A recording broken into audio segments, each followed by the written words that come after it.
आदरणीय श्रोतागण, सादर नमन।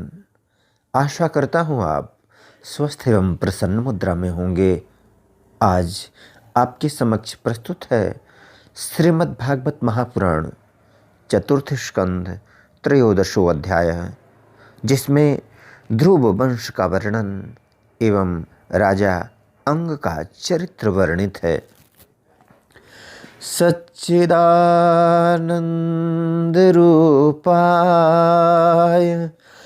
विश्वोत्पत्त्यादि हेतवे तापत्रय विनाशाय श्रीकृष्णाय वयं नुमः।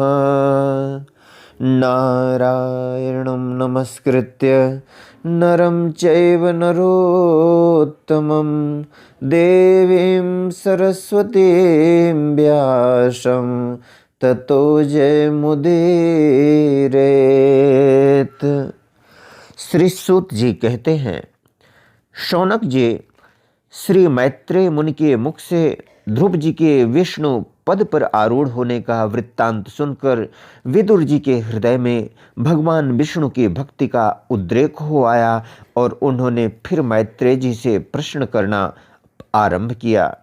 विदुर जी ने पूछा, भगवत परायण मुने, ये प्रचेता कौन थे? किसके पुत्र थे?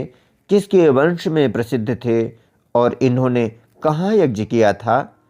भगवान के दर्शन से कृतार्थ नारद जी परम भागवत हैं, ऐसा मैं मानता हूँ।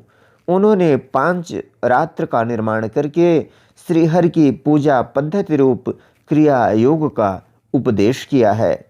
जिस समय प्रचेतागण स्वधर्म का आचरण करते हुए भगवान यज्ञेश्वर की आराधना कर रहे थे, उसी समय भक्त प्रवर नारद जी ने ध्रुव का गुणगान किया था। ब्राह्मण उस स्थान पर उन्होंने भगवान की जिन जिन लीला कथाओं का वर्णन किया था, वे सब पूर्ण रूप से मुझे सुनाइए। मुझे उनके सुनने की बड़ी इच्छा है। श्री मैत्रेय जी ने कहा, विदुर जी, महाराज ध्रुव के वन चले जाने पर उनके पुत्र उत्कल ने अपने पिता के सार्वभौम वैभव और राज्य सिंहासन को अस्वीकार कर दिया। वह जन्म से ही शांतचित्त, आसक्ति शून्य और समदर्शी था तथा संपूर्ण लोकों को अपनी आत्मा में और अपनी आत्मा को संपूर्ण लोकों में स्थित देखता था। उसके अंतःकरण का वासना रूप मल अखंड योगाग्नि से भस्म हो गया था। इसलिए वह अपनी आत्मा को विशुद्ध बोध रस के साथ अभिन्न आनंदमय और सर्वत्र व्याप्त देखता था। सब प्रकार के भेद से रहित प्रशांत ब्रह्म को ही वह अपना स्वरूप समझता था तथा अपनी आत्मा से भिन्न कुछ भी नहीं देखता था। वह अज्ञानियों को रास्ते आदि साधारण स्थानों में बिना लपट की आग के समान मूर्ख, अंधा, बहिरा, पागल अथवा गूंगा सा प्रतीत होता था। वास्तव में ऐसा था नहीं। इसलिए कुल के बड़े बूढ़े तथा मंत्रियों ने उसे मूर्ख और पागल समझकर उसके छोटे भाई ब्रह्मपुत्र वत्सर को राजा बनाया। वत्सर की प्रेयसी भार्या स्वरवीथ के गर्भ से पुष्पार्ण, तिग्मकेतु, ईश, ऊर्ज, वसु और जय नाम के 6 पुत्र हुए। पुष्पार्ण की प्रभा और दोषा नाम की 2 स्त्रियां थी। उनमें से प्रभा के प्रातः, मध्यम दिन और सायं ये 3 पुत्र हुए। दोषा के प्रदोष, निषेध और व्युष्ट ये 3 पुत्र हुए। व्युष्ट ने अपनी भार्या पुष्करणी से सर्वतेजा नाम का पुत्र उत्पन्न किया। उसकी पत्नी आकुति से चक्षु नामक पुत्र हुआ। चाक्षुष मनवंतर में वही मनु हुआ। चक्षु मनु की स्त्री नडवला से पुरु, कुत्स, त्रित, द्युम्न, सत्यवान, रित, व्रत, अग्निष्टोम, अतिरात्र, प्रद्युम्न, शिव और उल्मुख ये 12 सत्वगुणी बालक उत्पन्न हुए। इनमें उल्मुख ने अपनी पत्नी पुष्करणी से अंग, सुमना, ख्याति, क्रतु, अंगिरा और गय ये 6 उत्तम पुत्र उत्पन्न किए।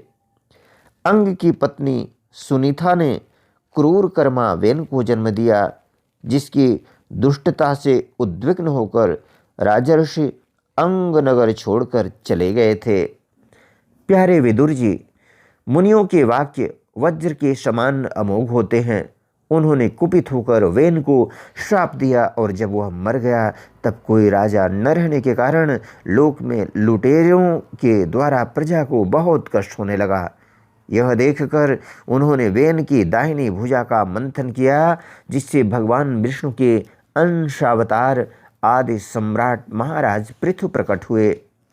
विदुर जी ने पूछा, ब्राह्मण महाराज अंग तो बड़े शील संपन्न साधु स्वभाव ब्राह्मण भक्त और महात्मा थे, वे उनके वेन जैसा दुष्ट पुत्र कैसे हुआ? उनके वेन जैसा दुष्ट पुत्र कैसे हुआ जिसके कारण दुखी होकर उन्हें नगर छोड़ना पड़ा? राजदंडधारी वेन का भी ऐसा क्या अपराध था जो धर्मज्ञ मुनीश्वरों ने उसके प्रति श्राप रूप ब्रह्मदंड का प्रयोग किया? प्रजा का कर्तव्य है कि वह प्रजापालक राजा से कोई पाप बन जाए तो भी उसका तिरस्कार न करे, क्योंकि वह अपने प्रभाव से 8 लोकपालों के तेज को धारण करता है।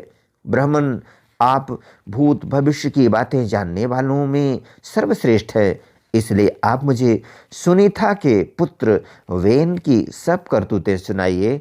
मैं आपका श्रद्धालु भक्त हूँ। श्री मैत्रेय जी ने कहा, विदुर जी, एक बार राजर्षि अंग ने अश्वमेध महायज्ञ का अनुष्ठान किया। उसमें वेदवादी ब्राह्मणों के आवाहन करने पर भी देवता लोग अपना भाग लेने नहीं आए। तब ऋत्विजों ने विस्मित होकर यजमान अंग से कहा, राजन, हम आहुतियों के रूप में आपका जो घृत आदि पदार्थ हवन कर रहे हैं उसे देवता लोग स्वीकार नहीं करते। हम जानते हैं आपकी होम सामग्री दूषित नहीं है, आपने उसे बड़ी श्रद्धा से जुटाया है तथा वेद मंत्र भी किसी प्रकार बलहीन नहीं है, क्योंकि उनका प्रयोग करने वाले ऋत्विजगण याजकोचित सभी नियमों का पूर्णतया पालन करते हैं। हमें ऐसी कोई बात नहीं दिखती कि इस यज्ञ में देवताओं का किंचित भी तिरस्कार हुआ है। फिर भी कर्माध्यक्ष देवता लोग क्यों अपना भाग नहीं ले रहे हैं? श्री मैत्रेय जी कहते हैं, ऋत्विजों की बात सुनकर यजमान अंग बहुत उदास हुए। तब उन्होंने याजकों की अनुमति से मौन तोड़कर सदस्यों से पूछा, सदस्यों, देवता लोग आवाहन करने पर भी यज्ञ में नहीं आ रहे हैं और न सोम पात्र ही ग्रहण कर रहे हैं। आप बतलाइए, मुझसे ऐसा क्या अपराध हुआ है? सदस्यों ने कहा, राजन, इस जन्म में तो आपसे तनिक भी अपराध नहीं हुआ। हाँ, पूर्व जन्म का एक अपराध अवश्य है, जिसके कारण आप ऐसे सर्वगुण संपन्न होने पर भी पुत्रहीन हैं। आपका कल्याण हो, इसलिए पहले आप सुपुत्र प्राप्त करने का कोई उपाय कीजिए। यदि आप पुत्र की कामना से यज्ञ करेंगे तो भगवान यज्ञेश्वर आपको अवश्य पुत्र प्रदान करेंगे। जब संतान के लिए साक्षात यज्ञ पुरुष श्री हरि का आवाहन किया जाएगा तब देवता लोग स्वयं ही अपना अपना यज्ञ भाग ग्रहण करेंगे। भक्त जिस जिस वस्तु की इच्छा करता है श्रीहरि उसे वही वही पदार्थ देते हैं। उनकी जिस प्रकार आराधना की जाती है उसी प्रकार उपासक को फल भी मिलता है। इस प्रकार राजा अंग को पुत्र प्राप्ति कराने का निश्चय कर ऋत्विजों ने पशु में यज्ञ रूप से रहने वाले श्री विष्णु भगवान के पूजन के लिए पुरोडाश नामक चरु समर्पण किया। अग्नि में आहुति डालते ही अग्निकुंड से सोने के हार और शुभ्र वस्त्रों से विभूषित एक पुरुष प्रकट हुए। वे एक स्वर्ण पात्र में सिद्ध खीर लिए हुए थे। उदार बुद्धि राजा अंग ने याजकों की अनुमति से अपनी अंजलि में वह खीर ले ली और उसे स्वयं सूंघ कर प्रसन्नतापूर्वक अपनी पत्नी को दे दिया। पुत्रहीना रानी ने वह पुत्र प्रदायिनी खीर खाकर अपने पति के सहवास से गर्भ धारण किया। उससे यथा समय उसके एक पुत्र हुआ। वह बालक बाल्यावस्था से ही अधर्म के वंश में उत्पन्न हुए अपने नाना मृत्यु का अनुगामी था। सुनीता मृत्यु की ही पुत्री थी, इसलिए वह भी अधार्मिक ही हुआ। वह दुष्ट वेन धनुष बाण चढ़ाकर वन में जाता और व्याध के समान बेचारे भोले भाले हरिणों की हत्या करता। उसे देखते ही पूर्ववासी लोग वेन आया कहकर पुकार उठते। वह ऐसा क्रूर और निर्दयी था कि मैदान में खेलते हुए अपनी बराबरी के बालकों को पशुओं की भांति बलात् मार डालता।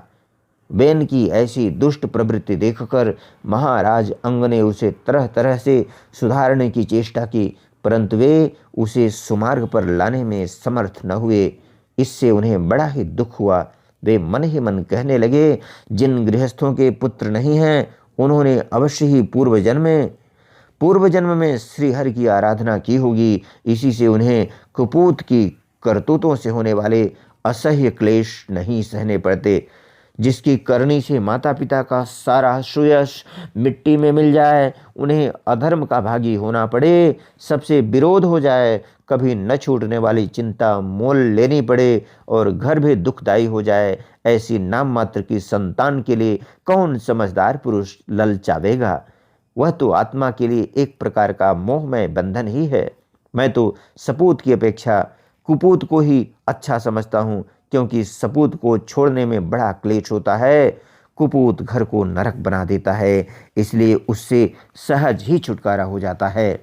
इस प्रकार सोचते सोचते महाराज अंग को रात में नींद आ गई।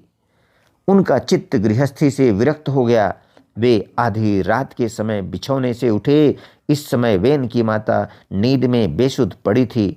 राजा ने सबका मोह छोड़ दिया और उसी समय किसी को भी मालूम न हो, इस प्रकार चुपचाप उस महान ऐश्वर्य से भरे राजमहल से निकलकर वन को चल दिए।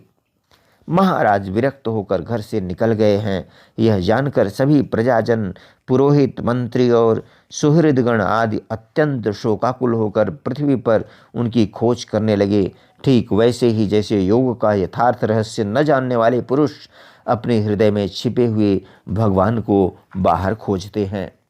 जब उन्हें अपने स्वामी का कहीं पता न लगा, तब वे निराश होकर नगर में लौट आए और वहाँ जो मुनिजन एकत्रित हुए थे उन्हें यथावत प्रणाम करके उन्होंने आंखों में आंसू भरकर महाराज के न मिलने का वृत्तांत सुनाया। इति श्रीमद्भागवते महापुराणे पारमहंस्यां संहितायां चतुर्थ स्कंधे त्रयोदशो अध्यायः। बोलो वृंदावन बिहारी लाल की जय। यदक्षर पद भ्रष्टं मात्राहीनं च यद भवेत् तत्सर्वं क्षम्यतां देव प्रसीद परमेश्वर। वीडियो देखने के लिए धन्यवाद एवं आभार। जय हिंद, जय जगत। आपका जीवन मंगलमय हो।